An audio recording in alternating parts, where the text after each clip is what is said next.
हल्की हल्की बारिश हो रही थी। बस की खिड़की पर पानी के कतरे धीरे धीरे फिसल रहे थे और बाहर का मंजर धुंधला होता जा रहा था। शाम ढल चुकी थी। आसमान पर स्याह बादल छा चुके थे। रोड बिल्कुल खाली थी, जैसे इस रास्ते पर अरसे से कोई सफ़र ही ना करता हो। बस के अंदर कुछ ही मुसाफिर थे और सब खामोश। इसी खामोशी के दरमियान उबैद खिड़की से बाहर देख रहा था कि अचानक उसकी नज़र एक पुराने से साइन बोर्ड पर पड़ी। बोर्ड पर लिखा था, नूराबाद 2 किलोमीटर। उबैद ने ये नाम पहली बार सुना था, लेकिन इस लफ्ज़ में कुछ अजीब सा था, जैसे ये सिर्फ एक गांव का नाम नहीं बल्कि कोई इशारा हो। बस ड्राइवर ने अचानक स्पीड कम कर दी। इंजन की आवाज़ भारी और धीमी हो गई। उबैद थोड़ा आगे झुककर बोला, भाई, यहाँ कहीं रुकने की जगह मिल सकती है? ड्राइवर ने स्टीयरिंग को मजबूती से पकड़े रखा। उसने उबैद की तरफ देखा तक नहीं। कुछ लम्हों बाद उसने भारी आवाज़ में कहा, यहाँ लोग रुकने नहीं आते। उबैद ने पूछा, मतलब? ड्राइवर ने सिर्फ इतना कहा, यहाँ लोग फंस जाते हैं। बस दोबारा तेज हो गई, लेकिन उबैद का दिल बेचैन हो चुका था।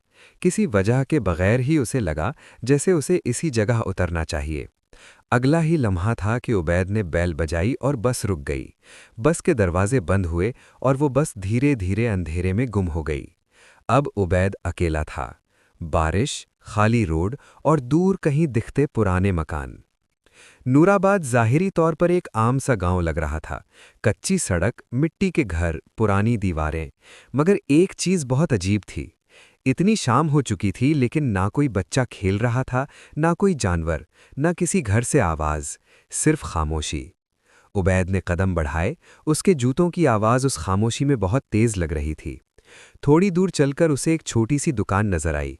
दुकान के बाहर एक बुजुर्ग खड़ा था, जिसका चेहरा उतरा हुआ और आंखें खौफ से भरी हुई थीं। अस्सलामुअलैकुम, उबैद ने कहा। पानी मिल सकता है? बुजुर्ग ने बिना कुछ कहे पानी का ग्लास दिया। उबैद ने महसूस किया कि बुजुर्ग के हाथ कांप रहे थे। पानी पीते हुए उबैद ने पूछा, यहाँ सब इतना खामोश क्यों है? बुजुर्ग ने इधर उधर देखा, जैसे कोई सुन न ले। फिर धीमी आवाज में बोला, बेटा, सूरज डूबने से पहले यहाँ से चले जाओ।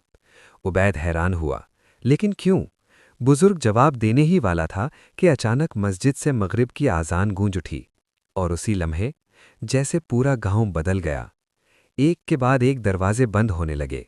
खिड़कियों से रोशनी गायब हो गई। जो लोग थोड़ी देर पहले नजर आ रहे थे, वो पल भर में गायब हो गए। उबैद खड़े का खड़ा रह गया। आज़ान खत्म हुई और अब गांव पर अंधेरा छा चुका था। अब सिर्फ एक आवाज़ थी, उबैद के कदम की आवाज़। हवा ठंडी हो चुकी थी। उबैद का दिल जोर जोर से धड़क रहा था। उसे समझ नहीं आ रही थी कि अचानक सब कुछ इतना खौफनाक क्यों लगने लगा है। इसी वक्त उसकी नज़र एक पुरानी सी इमारत पर पड़ी। दीवार पर एक टूटी हुई तख्ती लटक रही थी, जिस पर मुश्किल से लिखा हुआ था, मुसाफिर खाना। उबैद ने इधर उधर देखा और कोई रास्ता नहीं था। उसने हिम्मत करके दरवाज़ा खोला। दरवाज़ा खुलते ही अंदर से ठंडी हवा का एक झोंका आया, जैसे अंदर से किसी ने सांस ली हो। रिसेप्शन में एक पुरानी लालटेन जल रही थी। रोशनी हल्की हल्की कांप रही थी, मगर वहां कोई नजर नहीं आ रहा था। उबैद ने 2 कदम अंदर रखे ही थे कि अचानक पीछे से एक भारी आवाज सुनाई दी। एक रात, सिर्फ एक रात रुकना चाहते हो ना? उबैद घबराकर पलटा।